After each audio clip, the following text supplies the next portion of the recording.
저출산 그리고 고령화 이런 문제 때문에 연금 개편의 필요성이 계속 제기되고 있지만 결국 미래세대 부담은 커질 수밖에 없습니다. 특히 현재 출산율 저하 그리고 고령화 문제가 심각한 상황에서 연금 개편이 이 미래세대한테 과도한 부담을 주게 될 거라고 저는 생각해요. 제가 지금 30대인데 내가 지금 내는 국민연금을 내 노후에 받을 수 있을 거다 이렇게 생각하는 제 동년배는 거의 없어요. 네, 안녕하세요. 절세미녀 김연애 기사입니다. 드디어 국민연금 개혁안이 18년 만에 여야 합의로 처리될 예정인데요. 이번 개혁안은 국민연금의 보험료율 인상과 소득대체율 조정, 그리고 출산, 군복무 크레딧 확대 이런 것들을 담고 있는데 연금 개혁이 어떻게 합의가 되었고 앞으로 어떤 영향을 미칠지 그리고 더 내고 더 받는 제도라고 하는데 과연 이게 맞는 건지 내 월급은 앞으로 얼마나 줄어들지 이런 것들을 논의해보는 시간을 가져보도록 하겠습니다. 먼저 이번 개혁안의 핵심 내용을 좀 한 번에 정리해보면 국민연금 개혁안의 주요 골자는 크게 네 가지로 나뉩니다. 첫 번째는 보험료율 인상인데요. 현재 보험료율은 9%인데 이것을 2026년부터 매년 0.5%씩 인상을 해서 8년간 총 4%를 올려서 최종적으로는 13%까지 인상을 하기로 했습니다. 두 번째는 소득 대체율 조정인데요. 소득 대체율이란 내가 은퇴 후에 받는 연금액이 은퇴 전 평균 소득의 몇 %에 해당되는지 이걸 나타내는 비율인데 쉽게 말해서 일하던 때 월급의 몇 %를 연금으로 받을 수 있는가를 보여주는 수치라고 보시면 돼요. 현재 그 소득 대체율은 40%인데 이걸 43%로 인상을 해서 2026년부터는 단계적으로 적용을 할 예정입니다. 만약에 은퇴 전에 평균 월 소득이 300만 원이었다면은 소득 대체율이 40%일 때는 매달 120만 원을 받던 것에서 이게 129만 원으로 오르는 효과가 있는 거죠. 세 번째는 출산 크레딧 확대입니다. 기존에는 이제 둘째 자녀부터 추가 가입 기간을 인정을 했지만 이제는 첫째 자녀부터 12개월을 추가로 산입을 할 수 있습니다. 둘째는 12개월, 또 셋째는 18개월로 조정이 되었고 기존의 50개월 상한은 폐지되었습니다. 그리고 네 번째 군복무 크레딧 확대인데요. 기존에는 6개월의 추가 가입 기간이 있었는데 이것을 12개월로 확대를 했습니다. 그러니까 군복무를 마친 남성들에게는 굉장히 유리한 조건이 되었죠. 사실 이번 개혁안이 합의되기까지 많은 우여곡절이 있었어요.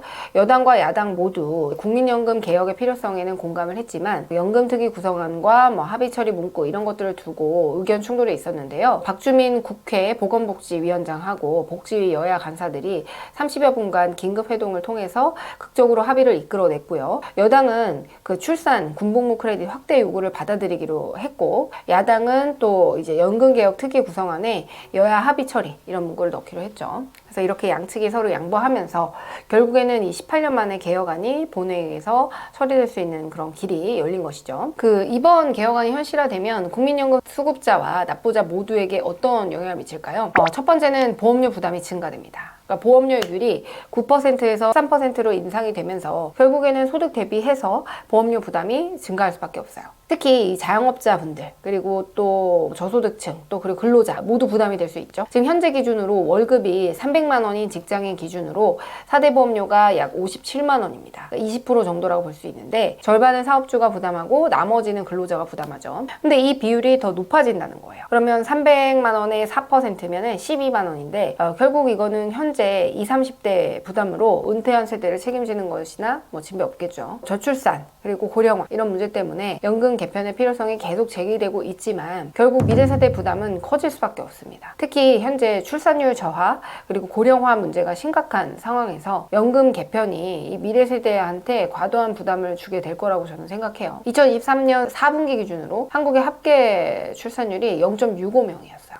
사실상 전 세계 최저 수준인데요. 이런 상황에서 더 내고 더 받기 라는 방안은 좀 현실성이 떨어진다라는 지적도 많고 저도 그렇게 생각해요. 제가 지금 30대인데 내가 지금 내는 국민연금을 내 노후에 받을 수 있을 거다 이렇게 생각하는 제 동년배는 거의 없어요. 두 번째, 연금 수급자 혜택이 증가됩니다. 현재 소득 대체율이 40%인데 2026년부터 소득 대체율이 43%로 올라가게 되면은 연금 수령자의 연금액은 더 증가하게 돼요. 즉 은퇴 후에 연금 수급액이 더 많아지기 때문에 은퇴자분들의 생활 안정에는 도움이 될 거예요. 그런데 이거는 결국 현재 연금을 수령하는 연금 수급자들만 그 혜택을 가져가고 결국에는 나중에 국민연금 고갈되면 지금 젊은 세대가 받을 수 있는 금액은 없어질 것 같다, 이런 생각이 드는 거죠. 세 번째로 이제 출산이라든가 그리고 군복무 크레딧 확대, 이 부분인데요. 이게 확대가 되면서 아이를 키우거나 군복무를 마친 국민들이 좀 유리해지는 측면이 있어요. 특히 출산 장려와 군복무 보상이라는 이런 정책적인 의미를 담고 있기 때문에 이 부분은 긍정적인 평가를 해볼 수 있는 부분인 것 같아요. 네, 그래서 오늘은 그 18년 만에 합의된 국민연금 개혁안에 대해서 주요 내용과 합의 배경, 그리고 이로 인한 영향까지 살펴봤습니다. 그래서 현재도 4대 보험 부담은 상당히 크다고 느껴요. 그래서 건강보험료도 거의 매년 조금씩 계속 인상을 해왔죠. 여기에 국민연금까지 인상이 되면은 사실 경제활동을 한창 하고 있는 입장에서는 열심히 일할 유인이 줄어들 수밖에 없거든요. 그 현재 4대 보험료 비율이 20%인데 이번 개혁안이 적용이 되면은 24%로 증가해요. 여기에 최고세율 45%, 지방소득세 4.5%까지 고려하면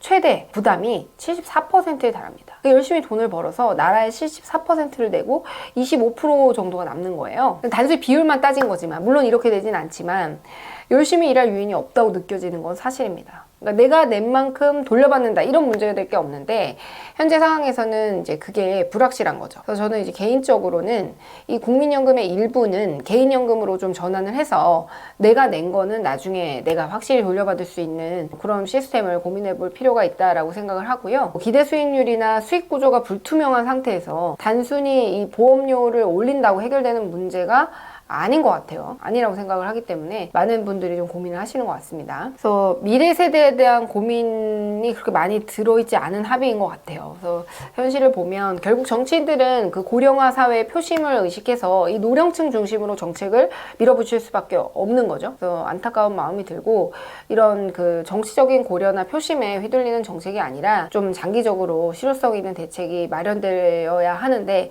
사실 현실은 불가능한 것 같습니다. 그래서 이런 단기적인 인기, 표심 이런 것을 의식한 정책이 아니라 국민의 미래, 그리고 실질적인 삶의 질, 이런 것들을 고려해서 연금 개혁이 필요해 보이고요. 여러분은 이번 국민연금 개혁안에 대해서 어떻게 생각하시는지 궁금하네요. 댓글로 여러분들 의견 남겨주시고요. 저는 힘이 없지만 여러분들의 목소리가 모이면 더 나은 정책이 이어질 수 있지 않을까 하는 그런 생각이 듭니다. 네. 좀 무거운 얘기긴 했는데 오늘도 절세미녀와 함께 해주셔서 감사드리고요. 좋아요와 구독, 알림 설정도 꼭 부탁드릴게요. 다음 영상에서도 더 유익하고 현실적인 절세 정보로 찾아뵙겠습니다. 감사합니다. 안녕.